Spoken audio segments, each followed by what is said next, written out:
Olá, sou o professor Juliano Rangel e hoje nós vamos começar com vocês a disciplina de estrutura de dados. Vamos trabalhar sobre o assunto de recursividade. Seguiremos o seguinte roteiro. Primeiro, nós vamos fazer um resumo sobre procedimentos e função. Por que isso? Porque o que nós vamos trabalhar nessa matéria, no início dessa matéria é o conceito de recursividade. E o conceito de recursividade ele é diretamente ligado com procedimentos e funções. Por quê? Nada mais é do que uma aplicação do conceito de procedimentos e funções. Para poder ver isso melhor, nós vamos trabalhar também com alguns exemplos. Exemplos ajudam vocês a entenderem melhor como funciona o processo. Vamos dar início à nossa jornada? Bom, para começar, eu trouxe para vocês uma tirinha, onde nós temos aqui um rapazinho que lá, oba, biscoito da sorte é hoje que vai descobrir a sorte dele. Ele começa a ler a tirinha, se acha satisfeito, tá? Depois começa a ficar preocupado. Fica preocupado porque ele olha para a tirinha, olha para o final da tirinha que nós temos aqui. No final da tirinha, quando ele começa a perceber que ele está lendo a história dele mesmo. Se você perceber mais um pouquinho, aqui no final vocês vão conseguir enxergar agora na apresentação, mas posteriormente vocês olhem nos slides, vocês vão ver que ele consegue ver ele novamente dentro da tirinha, assim sucessivamente. Nós vamos guardar essa memória um pouquinho, vamos fazer a nossa revisão, depois a gente volta nessa tirinha para poder falar um pouquinho sobre ela. Bom, começamos, vamos trabalhar com a definição. Funções e procedimentos são blocos de código, ok? Essa é a parte importante, são blocos de códigos, ou seja, é aquilo que vocês já sabem fazer, algoritmos. Você escreve um pedaço de código e você vai nomear esse pedaço de código. Você dá um nome para esse pedaço de código. É importante o seguinte, ao pegar esse bloco de código e você nomeá-lo, você pode passar a partir de então fazer chamadas a esse bloco de código. Você pode invocar esse método, esse procedimento. Okay? Então assim nós conseguimos criar um bloco de código, nomeá-lo e a partir da nomeação nós podemos fazer chamadas a esses blocos de código. Isso torna para a gente algumas utilidades. Vamos ver quais são elas?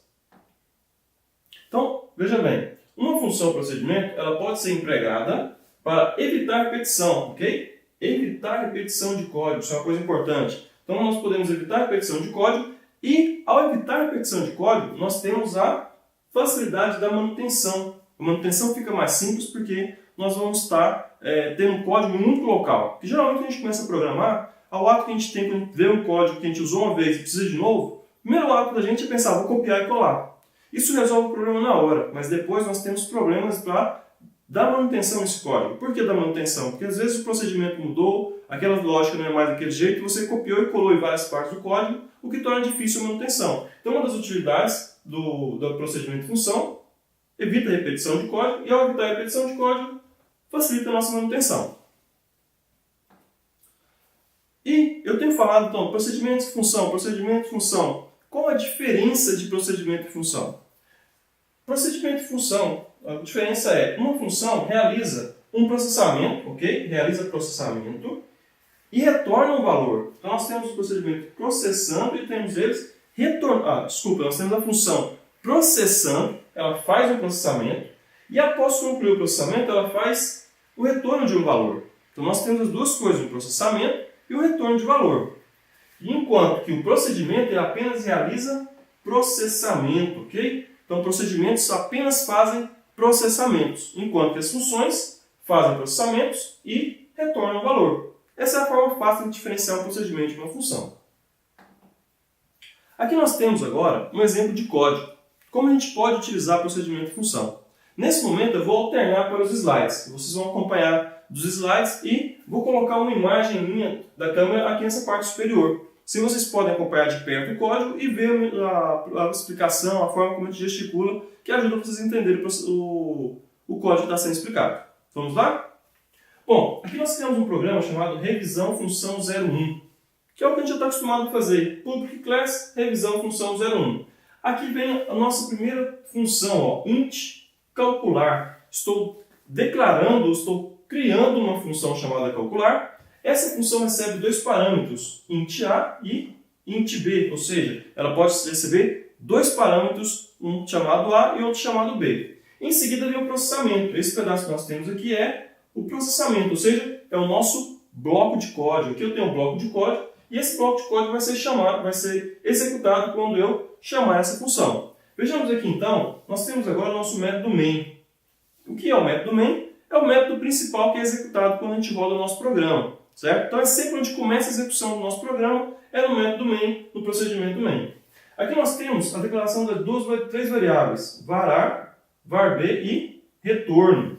E logo após a declaração das variáveis var, varb e retorno, nós temos a inicialização delas. Var foi inicializado com 5, varb foi inicializado com 2, e a variável retorno, nós temos aqui, ó, ela foi inicializada chamando-se a função calcular. Então nós temos aqui a chamada da função calcular que nós declaramos, ok? Quando a gente tem a chamada de uma função, ocorre nesse momento aqui a interrupção do nosso código. Ou seja, o programa vai parar aqui, porque ele tem que resolver esse código, tem que descobrir o que isso aqui retorna, para em seguida atribuir o valor retorno. Então, nesse momento que eu chamo calcular var1, ele vai pegar isso aqui e vai fazer o seguinte, ó, vai desviar a execução para esse momento aqui. Então, nós vamos parar a execução, vamos vir para cá. Veja bem, o var vai ser substituído aqui e o varb vai ser substituído aqui. Então, nós temos que aqui vai ser 5 e aqui vai ser 2. Essas variáveis que eu coloquei aqui, elas não têm que ter o mesmo nome no procedimento função. Então, aqui nesse caso, o A vai passar a valer 5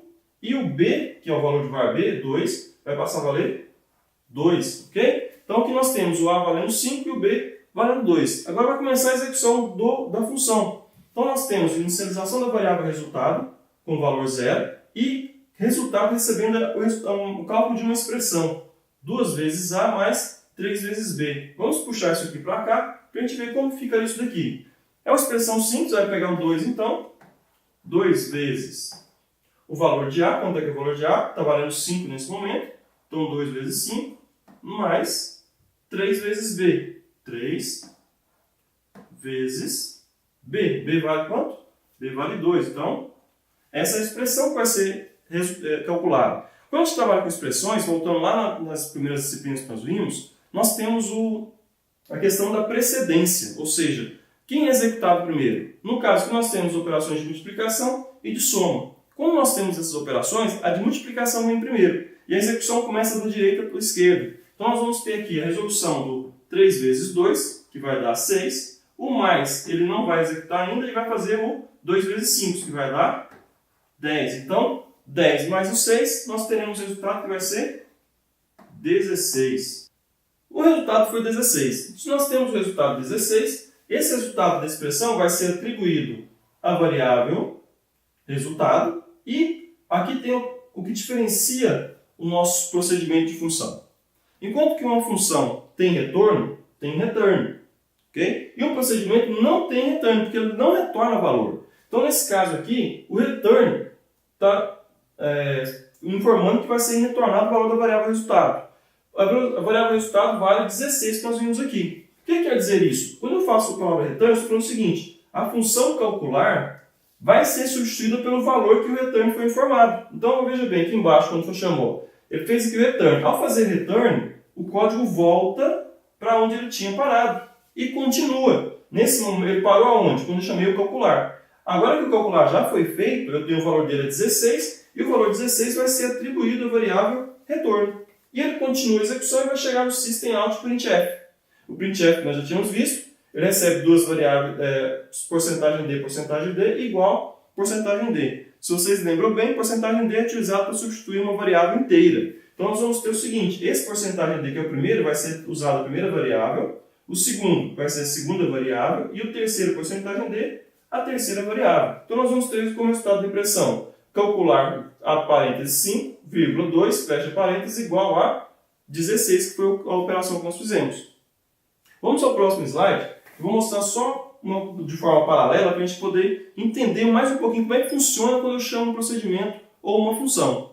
Tá? Então aqui nós temos o main, nosso método principal, declaração das variáveis e a chamada da função calcular. Sempre, pessoal, sempre que ocorre a chamada de uma função, nós temos a interrupção do código, ou seja, o código vai ser interrompido nesse momento, ok? E essa interrupção não quer dizer que o programa para, o programa simplesmente dá uma pausa aqui e ele desvia para o bloco de código dessa função. Então ele vai vir aqui e vai fazer o que a função tem que processar, vai fazer o cálculo que ela tem que fazer. Isso é válido tanto para a função quanto para o procedimento, ok? Então, já que ele fez aqui o cálculo, vai fazer o cálculo, nós já vimos, o resultado vai dar 16, Quando ele terminar de chegar e encontrar o return, o que ele faz? Ele volta para onde ele foi chamado, exatamente no mesmo lugar onde ele foi chamado. Então, nesse momento, a função calcular vai ser substituída pelo seu valor, 16, ok? E o retorno vai receber o valor 16. E aqui nós vamos ter a impressão do system.out printf, onde a primeira variável é a primeira aqui, a segunda variável e o D a terceira variável. Então, nós vamos ter, como resultado dessa impressão, calcular, abre parênteses, porcentagem de varar, 5, vírgula, var b, 2, fecha parênteses, igual a 16. Ok? Assim nós vamos ter o resultado da impressão do calcular. Continuando. Nós temos aqui então o final da nossa revisão. Concluímos a primeira parte do conteúdo, que é revisar sobre procedimentos de função. A partir de agora você está dentro de uma lição. Essa lição é composta por algumas páginas. Nós acabamos a primeira página, que é o do vídeo explicativo do conteúdo. A próxima página tem um quadro de resumo, que você vai ler sobre o resumo que nós acabamos de revisar aqui. E após ver esse resumo, a página seguinte você vai ser apresentado a uma questão de múltipla escolha para avaliar se você conseguiu compreender bem o que foi apresentado no nosso conteúdo e no resumo. Então, neste momento, caso você tenha alguma dúvida, de retornar ao passo anterior, rever esse vídeo, ler o resumo com bastante atenção, concluir a leitura do resumo com atenção, responda a pergunta no próximo slide. Bom, encerramos por aqui. Aguardo você no próximo conteúdo.